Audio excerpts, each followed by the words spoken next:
Les amis, dans cette vidéo, je vais vous parler d'un sujet extrêmement important, la présence. D'ailleurs, ce n'est même pas moi qui vais parler dans cette vidéo, mais c'est vraiment la présence à travers moi, qui se localise au niveau du champ électromagnétique de notre cœur. Cette présence, quand vous êtes connecté, que vous ne faites qu'un, que vous êtes en fusion, en osmose avec cette présence, eh bien vous êtes dans ce qu'on appelle l'état de flow, l'état de grâce. Vous ne faites qu'un avec Dieu. La créature n'est plus séparée du créateur et le créateur n'est plus séparé de la créature. Et selon moi, le plus grand problème de l'être humain sur cette planète et tous les problèmes qu'on croit avoir sur cette planète, je manque de ceci, je ne suis pas assez ceci, cela, etc., c'est simplement une illusion de séparation. On regarde une tasse, il y a par exemple un liquide dedans, je ne sais pas, du café, et on se dit, il y a la tasse et il y a le café. En réalité, le café et la tasse ne sont pas séparés, ils ne font qu'un.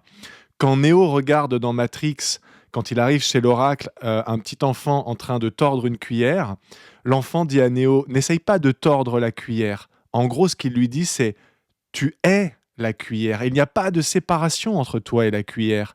Et donc, ta façon de regarder cette cuillère, ta façon de te regarder va faire que tu vas tordre cette cuillère, mais en aucun cas tu essayes de tordre la cuillère toi-même avec la force de ton mental.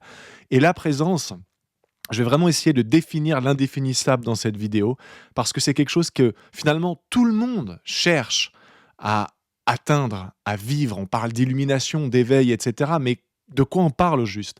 On parle d'incarner cette présence.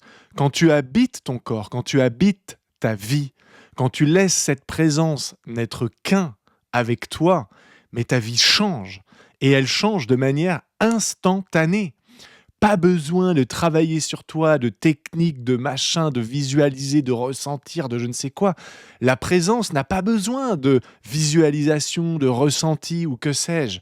La présence a besoin d'être habitée.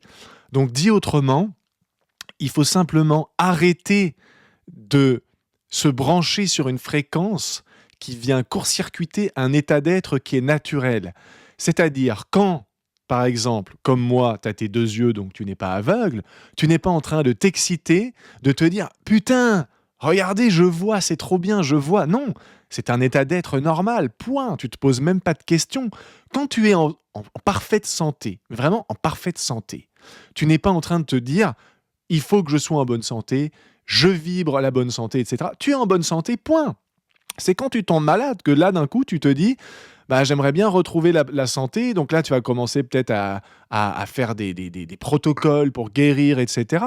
Alors qu'en réalité, dans cette notion de présence, tout ce que tu as à faire, c'est arrêter de te concentrer, même si tu le fais évidemment probablement de manière totalement inconsciente, sur des ondes contraires à la santé.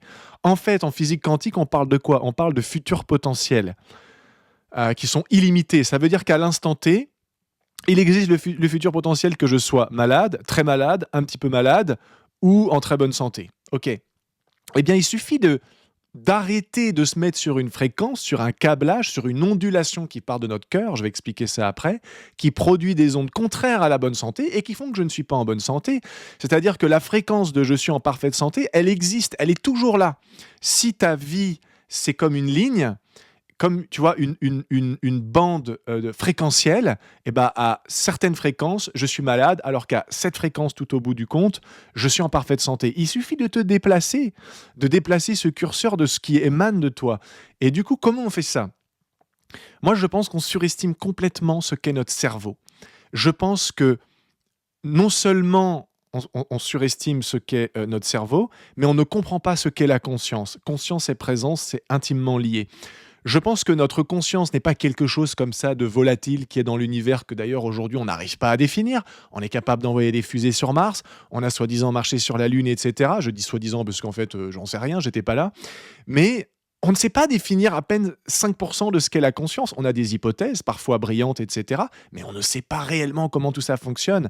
Alors, pour moi, l'univers est dans notre conscience, littéralement. Ça veut dire que le champ des possibles nous est accessible en permanence. Et certainement que si on était des êtres beaucoup plus illuminés par cette présence, En fait, je penserai à quelque chose et instantanément, je le matérialiserai. Littéralement, je pourrais matérialiser un lingot d'or dans ma main. Je suis persuadé que c'est possible. Il y a énormément de choses sur cette terre qui ont été recensées pour une infime partie et qui ne sont pas rendues du tout publiques pour d'autres, qui dépassent complètement l'entendement du commun des mortels. Parce que la plupart des gens n'ont même pas la notion de ce qu'est la présence. Donc, par définition, ne peuvent même pas chercher quelque chose qu'ils ne conçoivent pas. Et en fait, qu'on soit spirituel, cartésien, qu'on soit conscient ou pas de toute cette dimension spirituelle, au fond, le but véritable de l'être humain en tant que conscience incarnée dans un monde physique, le monde physique, d'après la science, c'est 0,0001% de la totalité de l'univers, et le reste, c'est quoi? C'est de l'énergie, de la fréquence, de la vibration, mais tout ça, en fait, c'est de l'ondulation.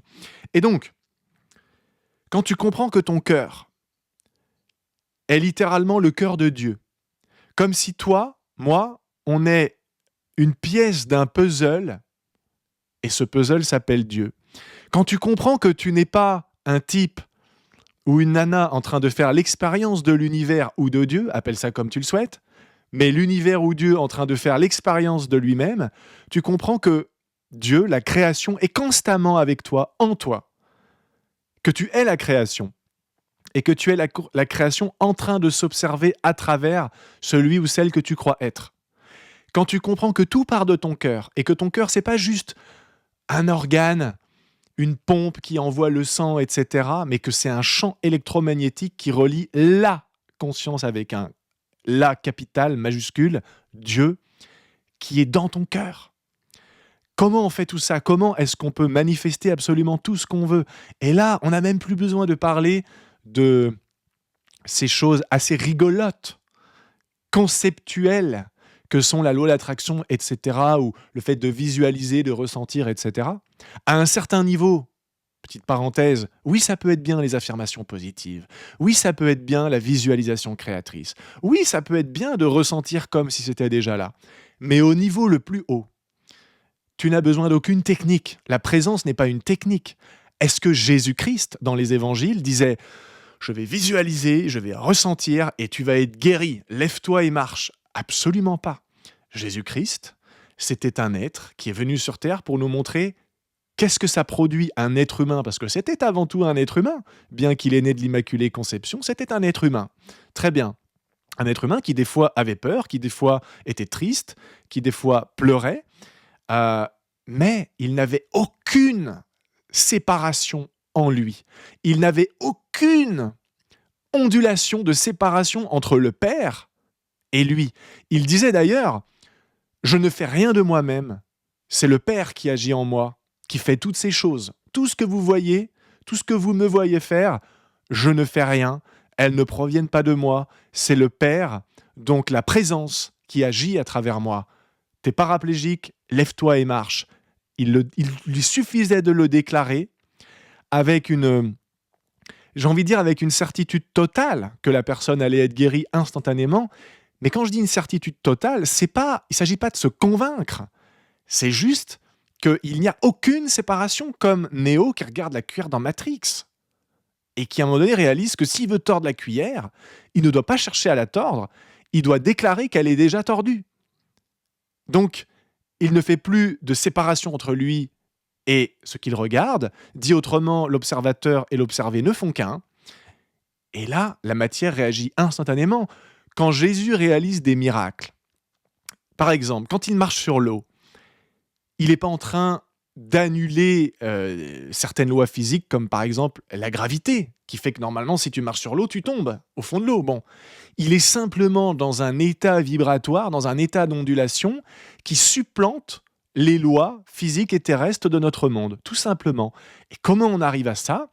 Eh bien, par une compréhension, mais je ne crois pas qu'on doit chercher à intellectualiser et à comprendre de manière avec l'intellect ce qu'est la présence, mais plutôt par une intégration totale de la présence qui crée une dissolution absolue de la séparation. Donc maintenant, je vais te laisser, pour terminer cette vidéo, sur quelque chose que tu vas pouvoir faire tout de suite, d'extrêmement simple. Ce n'est pas une technique, ce n'est pas un protocole. Si tu penses en termes de technique et de protocole, tu ne trouveras pas la présence. Et le but de toute vie d'un être humain, selon moi, c'est de se rappeler. C'est juste de se rappeler, de sortir de l'amnésie spirituelle. Bon, d'habiter pleinement sa vie, d'habiter pleinement son corps, et donc de laisser la présence habiter pleinement en nous, et nous-mêmes d'habiter pleinement la présence, puisque les deux ne font qu'un. Tu fermes les yeux, et tu peux le faire là avec moi. Si tu le fais pas, qu'est-ce que tu fais encore là? D'ailleurs, si tu es encore là, pense à t'abonner, pense à t'exprimer en commentaire, pense à laisser un petit pouce vers le haut pour mettre en avant ce genre de vidéo qui pourrait aider énormément de gens et dont les gens, l'humanité, ont grandement besoin, je crois, aujourd'hui. Bon, ferme les yeux. Tu vas concentrer simplement ton attention sur ta respiration. Tu vas juste reconnaître ce qui est déjà là. C'est pas une technique. Simplement, tu mets ton attention sur ce qui est toujours là, mais que d'habitude, tu ne regardes pas de manière aussi, je dirais, consciente. Tu vas donc mettre de la conscience, de la présence sur ce qui est déjà là, ta respiration. T'inspires normalement et t'expires normalement. Par le nez, par la bouche, on s'en fout. C'est pas une technique, c'est pas un protocole. Très bien. Donc t'inspires, t'expires, et dans ce vide, dans cette pause, dans ce silence entre chaque inspire et entre chaque expire, c'est là que tu vas mettre ta conscience. Et il n'y a pas besoin d'y passer 10 minutes. A priori, là, si tu es en train de le faire, ça y est. Entre chaque inspire et entre chaque respire, il y a une pause. Il y a une seconde ou une seconde et demie ou 2 secondes de pause, de vide, de silence. Et tu mets ton attention là-dedans. Et ensuite, tu déplaces ton attention toujours dans ce vide, mais tu mets ton attention au niveau de ta poitrine, de ton plexus solaire et de ton cœur. Bien au-delà de l'organe, de ce qu'on pourrait appeler la pompe du corps humain, etc. Bon, ok. Tu mets ton attention donc dans ta poitrine, au niveau de ton cœur, de ce champ électromagnétique. Et là, tu sens déjà qu'il y a quelque chose qui se calme. Et physiologiquement, ton système nerveux, il est en train de complètement s'ouvrir à pouvoir accueillir cet état qui est tout le temps là de la présence. Et quand tu es dans ce silence, dans ce vide, tu peux par exemple te poser la question suivante. Qu'est-ce qui se passerait si demain, imaginons que tu sois malade, je suis complètement guéri de ceci ou de cela? Et là, tu ne cherches pas à ressentir, tu ne cherches pas à visualiser. Simplement, tu reconnais que ça serait normal, ça serait une évidence, c'est une évidence. Point. Terminé. Et là, tu restes encore dans la présence, dans ton cœur, dans ce vide entre l'inspire et l'expire. Et une fois que tu as reconnu que c'est juste normal, en fait, tu es en train de figer une onde vibratoire, tu es en train de figer l'ondulation nécessaire à guérir si tu es malade dans cet exemple. Là, peut-être que tu as des images qui vont venir, des sensations, etc. Mais tu ne t'y attardes même pas. Ce n'est pas important, juste tu laisses venir. Et là, ce que je t'ai dit là, ça peut prendre 1 minute, 2 minutes, 3 minutes, et c'est fini. Et après, qu'est-ce que tu fais? Tu réouvres les yeux et tu reprends ta vie normalement. Tu vas manger, tu vas dormir, tu vas faire du sport, tu vas jouer aux jeux vidéo, j'en sais rien, mais tu n'y penses plus. Un autre exemple, tu as des problèmes d'argent. Tu te demandes quand tu es dans la présence, et si je devenais soudainement extrêmement riche? Qu'est-ce que ça signifierait? Qu'est-ce que ça représenterait pour moi? Qu'est-ce que ça m'évoquerait là, comme ça, dans cette présence? Et tu vas te rendre compte que tu vas te dire, c'est normal, c'est complètement logique, c'est inévitable. C'est inévitable. C'est normal. Point. Terminé. Ça t'a pris 1 minute, montre en main. Et je peux te garantir, mon ami, que quand tu fais ça et que tu es vraiment dans cet état de présence, alors après, bien sûr, tu peux rester dans cette présence même sans rien demander, simplement pour la joie incroyable de ressentir cette présence. Moi, je peux te dire que, par exemple, pas plus tard qu'hier soir, je me suis concentré dans cet état d'être. J'ai vécu des choses, mais pas besoin de prendre de psychédéliques. J'ai vécu des choses absolument, des sensations que je ne peux pas décrire et que je ne veux pas décrire. Des choses qui dépassent complètement l'entendement. Des sensations qui dépassent le corps physique, des visions, des choses vraiment qui sont de l'ordre de l'extase, tu vois. Pas de technique, je n'ai pas cherché à ressentir de l'extase. C'est dans la présence que tu ressens des choses qui dépassent complètement ce à quoi notre intellect limité du monde physique peut s'attendre, tu vois. Donc, dans l'exemple du coup là de l'argent, quand tu fais ça, tu es en train d'envoyer une onde qui va annuler les ondes contraires à l'abondance, par exemple financière, et tu vas te rendre compte que ta vie va radicalement changer. Ce n'est pas de la loi de l'attraction, c'est une réalité de ce qu'on est. Alors maintenant, le piège, c'est tu fais ça, et puis tous les jours, tu vas regarder ton compte en banque. Tous les jours, tu vas regarder, tiens, est-ce que ça a changé? Est-ce que j'ai plus d'opportunités? Est-ce que j'ai plus de clients? Est-ce qu'on est prêt à me payer plus cher? Non, non. Tu ne fais rien de plus, rien de moins. Et voilà, c'est tout. Et du coup, si tu ne cherches pas à vérifier en permanence si ça a changé, si ça a bougé, dans l'exemple de la maladie, tiens, est-ce que mes symptômes, machin, tout ça, voilà. Du coup, tu n'es pas en train de bloquer le processus de la présence, ou plutôt l'action naturelle de la présence de la présence, transformer radicalement tous les domaines de ta vie. J'aimerais vous donner plus de détails. J'aimerais vous expliquer davantage comment ça marche. Mais je viens de vous l'expliquer.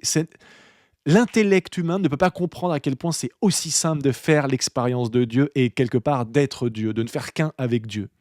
L'intellect humain ne pense pas que si par exemple je te dis, voilà une manière très particulière de faire uniquement 10 pompes, et si tu fais ça une fois par semaine, tu vas prendre beaucoup plus de muscles que le mec qui va à la salle de sport, soulever de la fonte, donc au gym, tu vois, 7 fois par semaine, ou 5 fois ou 4 fois.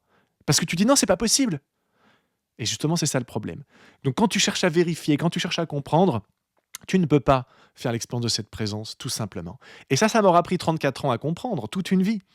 Et au-delà de le comprendre, c'est de le vivre, c'est de l'incarner. Et je peux vraiment te dire que quand tu incarnes ta vie, quand tu incarnes ton être, quand tu incarnes ton corps, que tu laisses ta conscience fusionner avec la présence ou la conscience de Dieu, la conscience universelle, mais je ne veux pas rentrer exprès dans des exemples qui seraient en fait de l'ego spirituel pour vous dire regardez, moi j'ai compris et pas vous.